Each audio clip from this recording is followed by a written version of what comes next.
사도신경으로 우리의 신앙을 고백하도록 하겠습니다. 전능하사 천지를 만드신 하나님 아버지를 내가 믿사오며 그 외아들 우리 주 예수 그리스도를 믿사오니 이는 성령으로 잉태하사 동정녀 마리아에게 나시고 본디오 빌라도에게 고난을 받으사 십자가에 못 박혀 죽으시고 장사한 지 사흘 만에 죽은 자 가운데서 다시 살아나시며 하늘에 오르사 전능하신 하나님 우편에 앉아 계시다가 저희로서 산자와 죽은 자를 심판하러 오시리라. 성령을 믿사오며 거룩한 공예와 성도가 서로 교통하는 것과 죄를 사하여 주시는 것과 몸이 다시 사는 것과 영원히 사는 것을 믿사옵나이다. 아멘. 찬송가 425장 주님의 뜻을 이루소서 함께 찬양하도록 하겠습니다. 주님의 뜻을 이루소서 고요한 중에 기다리니 진흙과 같은 날 빚으사 주님의 형상 만드소서. 주님의 뜻을 이루소서. 주님 발 앞에 엎드리니 나의 맘속을 살피시사 눈보다 희게 하옵소서. 주님의 뜻을 이루소서. 병들어 몸이 피곤할 때 권능의 손을 내게 펴사 강건케 하여 주옵소서. 주님의 뜻을 이루소서. 온전히 나를 주장하사 주님과 함께 동행함을 만민이 알게 하옵소서. 아멘.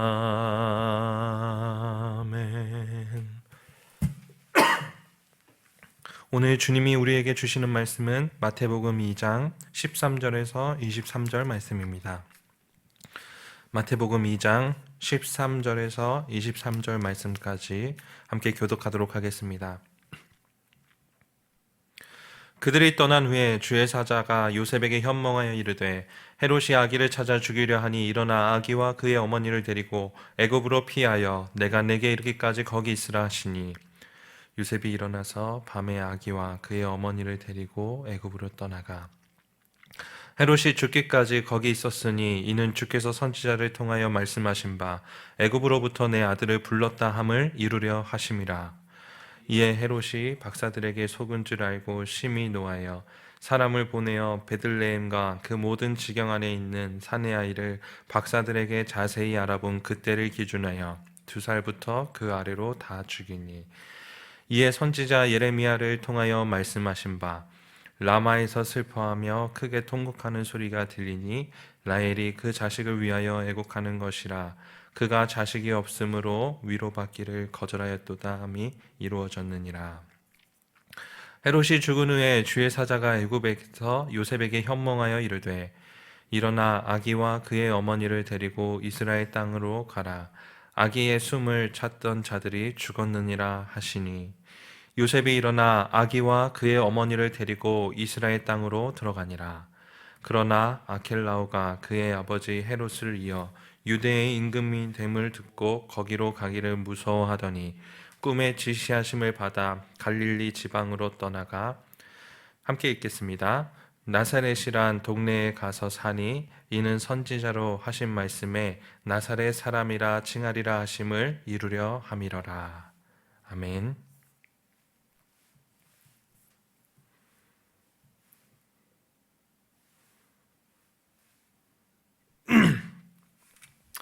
네, 오늘 본문 말씀은 우리 주 예수 그리스도께서 이 땅에 태어나시기 전에 무슨 일이 있었는지를 말씀해 주시는 말씀입니다.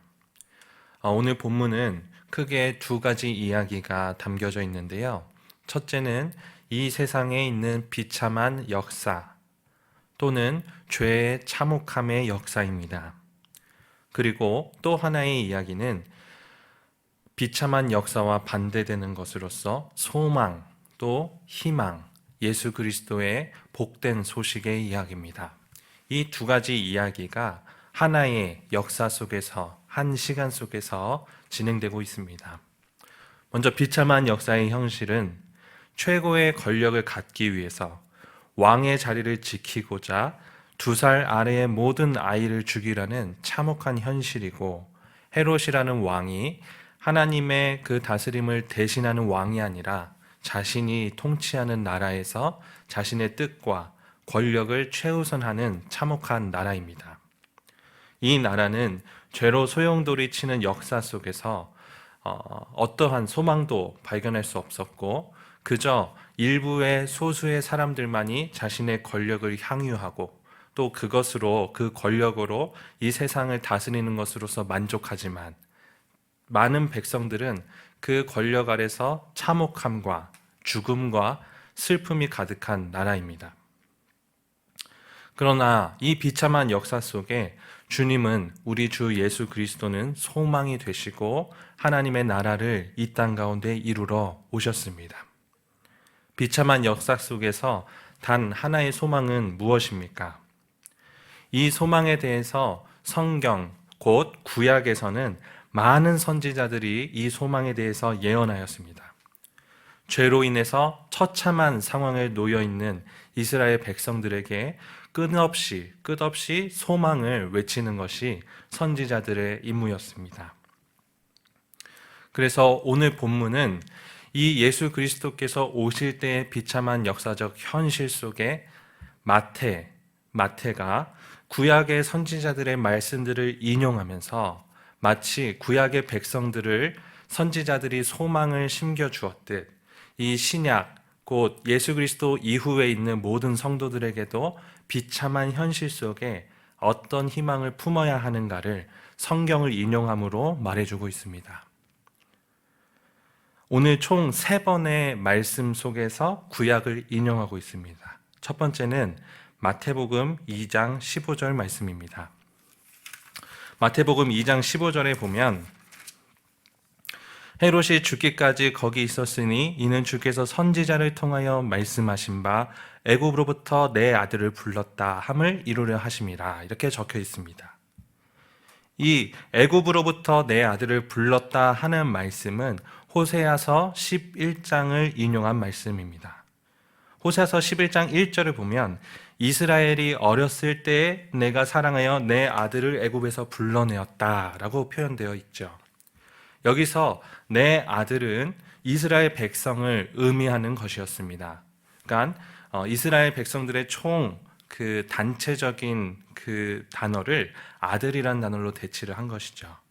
그런데 오늘 마태는 그 아들이 바로 예수셨다, 이렇게 이야기하는 것입니다. 그런데 이 호세아서 11장 1절만 보면 이것이 어떠한 희망을 품게 하는가가 잘 드러나지 않지만, 바로 11장 1절 그 밑에 내용들을 쭉 보면 우리가 품을 수 있는 소망이 무엇이었는지를 잘 드러내고 있습니다. 호세아서 11장 8절은 그 애굽에서 불러낸 아들에게 여호와 하나님께서 말씀하시는 소망을 볼 수 있습니다. 호세아서 11장 8절을 읽어보면, 에브라임이여 내가 어찌 너를 놓겠느냐, 이스라엘이여 내가 어찌 너를 버리겠느냐, 내가 어찌 너를 아드마같이 놓겠느냐, 어찌 너를 수보임같이 두겠느냐, 내 마음이 내 속에서 돌이키어 나의 긍휼이 온전히 불붙듯 하도다. 이 말씀이 이스라엘의 그 포로 생활 속에서, 그 거친 죄의 소용돌이 속에서 구약의 백성들이 소망을 품고 살게 해주는 말씀이었습니다. 곧 여호와 하나님께서 우리가 그 좌절과 실패와 죄악의 참혹 속에서 살아갈 때 주님께서 우리를 향한 불붙는 긍휼을 갖고 계시다는 것입니다. 여호와께서 나의 마음이 나의 심장이 불타는 듯 하도다. 이 극률함으로 내가 너희를 바라보고 있고 너희들의 그 참혹한 현실을 내가 그대로 두지 않겠다. 내가 어찌 너를 놓겠느냐? 내가 어찌 너를 버리겠느냐? 이렇게 하나님께서 말씀하신다는 것을 인용한 것입니다. 그러니까 예수 그리스도의 이 삶 속에서 예수 그리스도께서 태어나시는 이 순간에 그 큰 참혹으로부터 하나님께서 우리를 버리지 않으시고 이스라엘 백성들을 그대로 두지 않으시고 그 참혹한 속에서 주님께서 긍휼로 우리를 온전히 불붙듯이 대하신다. 이것이 그 당시의 백성들과 신약에 있는 모든 백성들이 품을 수 있는 소망임을 마태가 인용한 것입니다. 호세아 말씀 이후에 그 다음에는 예레미야 선지자의 말씀을 인용함으로 또 다른 소망을 주고 있습니다. 마태복음 2장 18절을 보면 라마에서 슬퍼하며 크게 통곡하는 소리가 들리니 라헬이 그 자식을 위하여 애곡하는 것이라. 그가 자식이 없으므로 위로받기를 거절하였도다 함이 이루어졌다. 이 구절은 예레미야 선지자가 이스라엘 백성들이 받는 고통과 고난을 마치 라헬이 과거에 슬퍼하며 눈물을 흘렸던 그 순간과 엮어서 이야기하는 것을 볼 수 있습니다. 이 본문도 예레미야서 31장에서 15절, 16절, 17절에 나온 말씀인데요. 제가 예레미야서 31장 16절, 17절을 읽어드리겠습니다.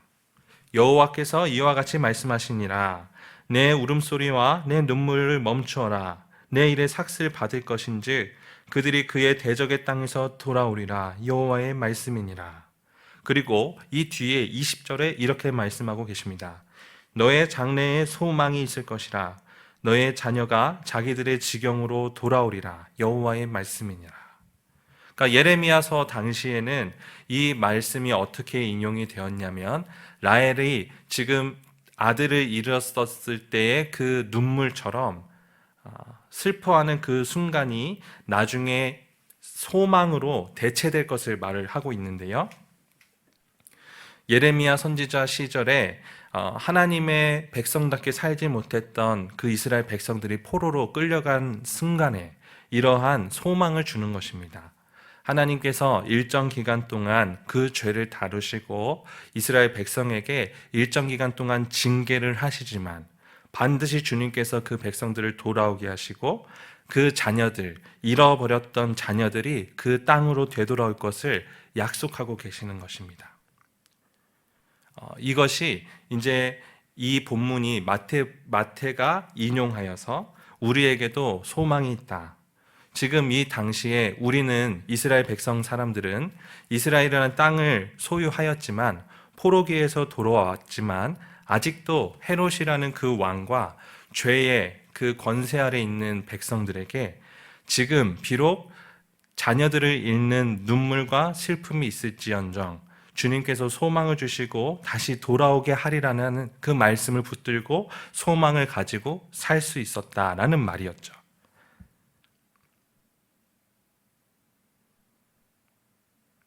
그리고 마지막으로 마태복음 2장 23절에 또 선지자의 말씀이 인용되고 있습니다.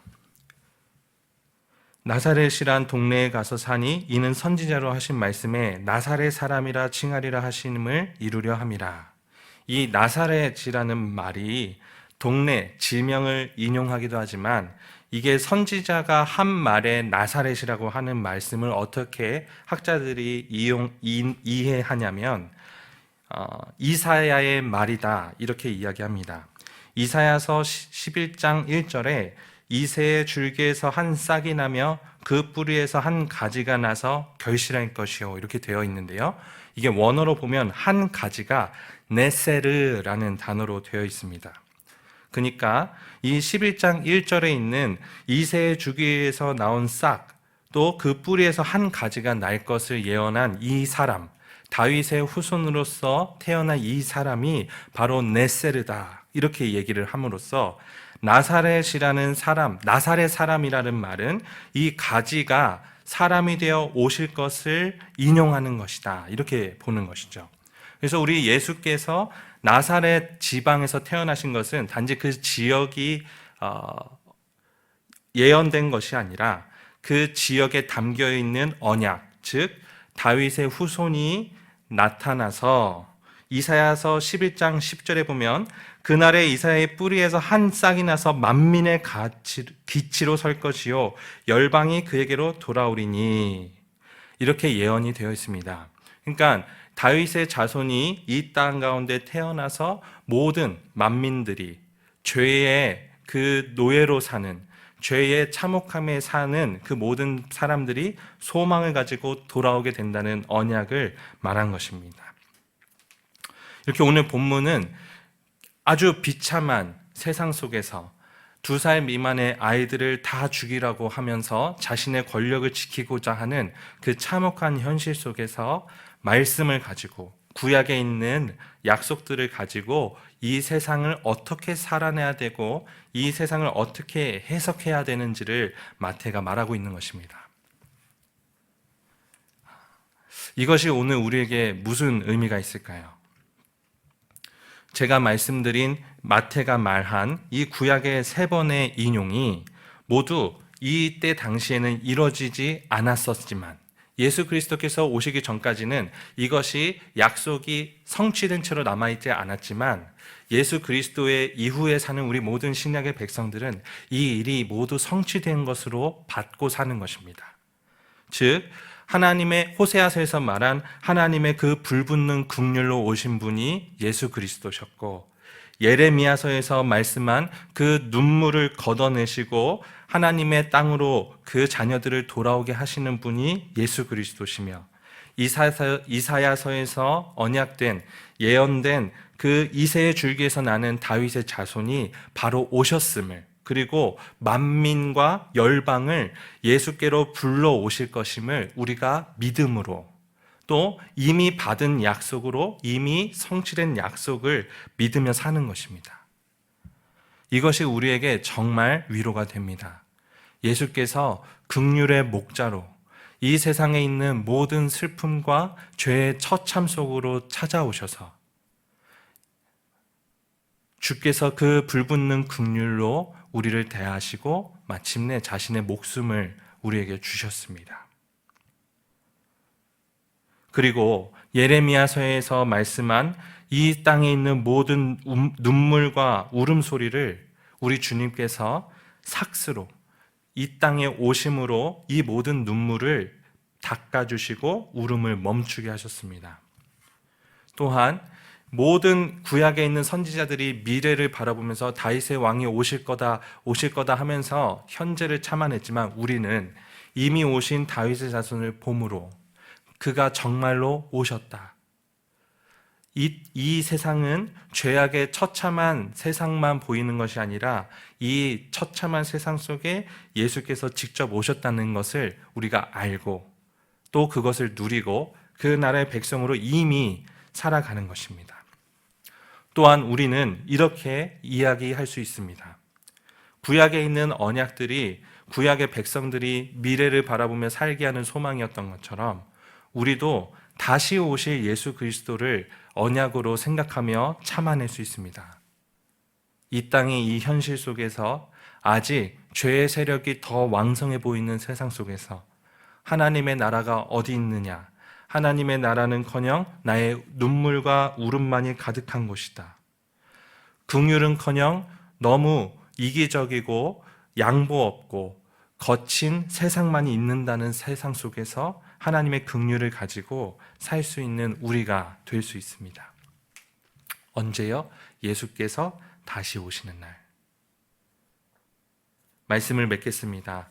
비참한 역사적 현실 속에서 하나님은 마태를 통하여 예수 그리스도께서 구약에서 기다렸던 소망이 되셨고 그 소망이 마침내 현실이 되었다고 말하고 있습니다. 오늘 이 말씀을 받으시는 모든 성도 여러분, 우리에게도 참된 소망이 있습니다. 비참한 역사적 현실, 눈물과 죄로 가득한 처참한 세상 속에서도 우리는 분명한 소망을 가지고 사는 사람들입니다. 예수께서 이미 오셨다.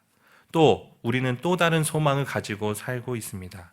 마침내 예수께서 이 모든 죄의 어둠의 세력을 물리치시고 참된 왕으로 다시 오실 것이다. 이것이 우리의 소망입니다. 역사적 현실 속에서, 처참한 현실 속에서, 삶 속에서 이 소망을 가지고 버티고, 이 소망을 가지고 넉넉히 살아가는 우리 제자들교회 모든 성도 여러분 되시기를 바라고 기도합니다. 함께 기도하도록 하겠습니다. 하나님, 이 죄악의 비참 속에 우리 예수께서 불붙는 국률로 오셨고 모든 눈물과 애곡하는 소리를 멈추게 하셨고 또 구약의 모든 선지자들이 기다렸던 다윗의 자손으로 친히 오셨음을, 우리의 왕 되셨음을 인하여 감사드립니다.